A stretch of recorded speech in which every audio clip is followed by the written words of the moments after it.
길 오른쪽으로는 황룡사지입니다. 신라 때 지어진 황룡사는 고려시대 때 완전히 불에 타 없어지고 현재도 터만 남아있는 상태입니다.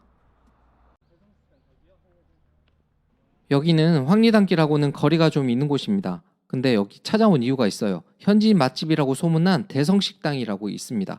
삼겹살과 소고기가 정말 맛있고 평도 엄청 좋은 곳입니다.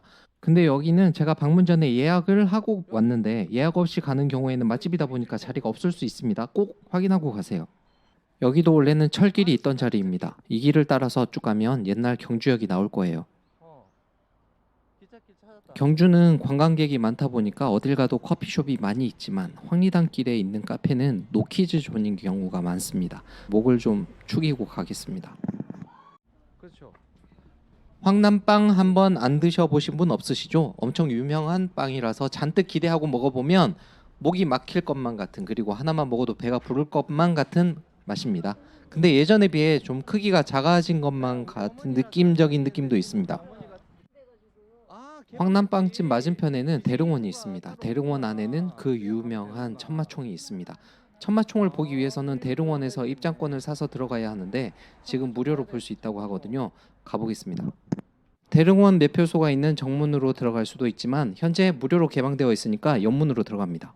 대릉원은 정문, 후문, 동문이 있습니다. 그 중에서 포토존으로 유명한 곳은 동문 쪽에 있습니다. 사람들이 모여있는 여기가 포토존입니다. 저 벚나무의 벚꽃이 흐드러지게 피어있을 때 사진을 찍으면 꽤나 멋지게 나옵니다. 동문으로 들어오면 바로 포토존으로 갈 수 있고 거길 지난 다음에 천마총으로 가겠습니다.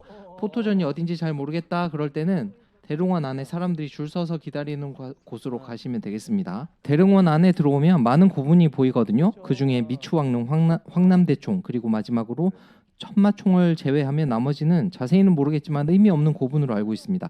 미추왕릉은 정문 쪽에 위치하고 있고 황남대총은 동문, 천마총은 후문 쪽에 있습니다. 방금 말씀드린 세 개의 고분으로만 이루어져 있으면 여기가 공원처럼 느껴지지는 않을 거예요. 하지만 다양한 고분들이 함께 어우러져 있는 걸 보면 공원 같다, 이쁘다, 와볼만하다 그런 생각이 듭니다. 조상들은 그런 것까지 생각을 했던 걸까요?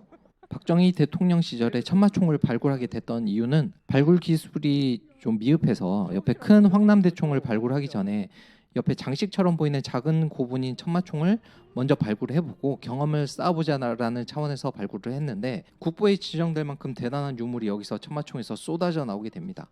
박정희 대통령도 직접 발굴 현장에 찾기도 하고 3,000명 이상의 발굴단이 투입이 되었습니다. 지금 보이는 곳이 매표소인데요. 무료로 개방이 되어 있기 때문에 지금 운영하지 않고 있습니다. 천마총 내부는 촬영 금지는 아니지만 여러분들이 한번 와보시길 바라고 저는 후문으로 이만 나가보겠습니다. 후문을 나와서 쪽샘지구를 지나고 있습니다. 지금 너무 덥거든요.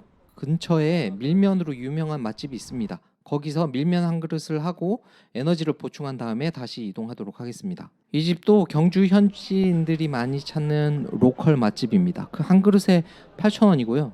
여름철 더운 날씨에 어울릴 만한 음식이다라는 점에서 한번 와보시기를 추천드립니다.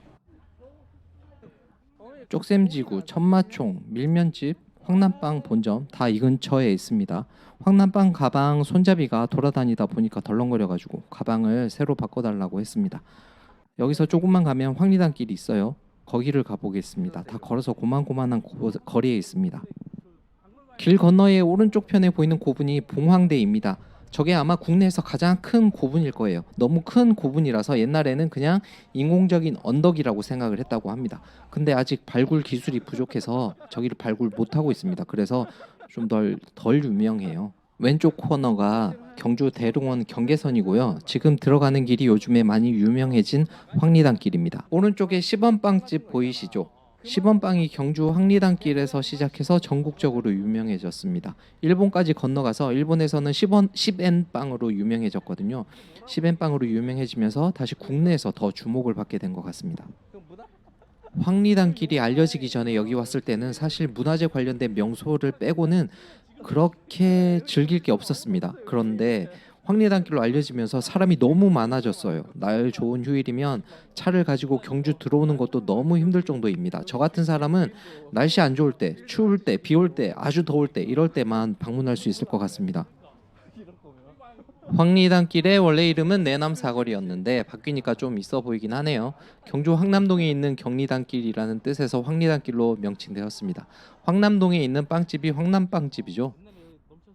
마지막으로 고속버스 터미널 근처에 있는 형산강에 와봤습니다. 작년에는 비가 많이 와서 여기도 난리가 아니었다고 하죠. 올해는 무사히 넘어가길 빌어보겠습니다.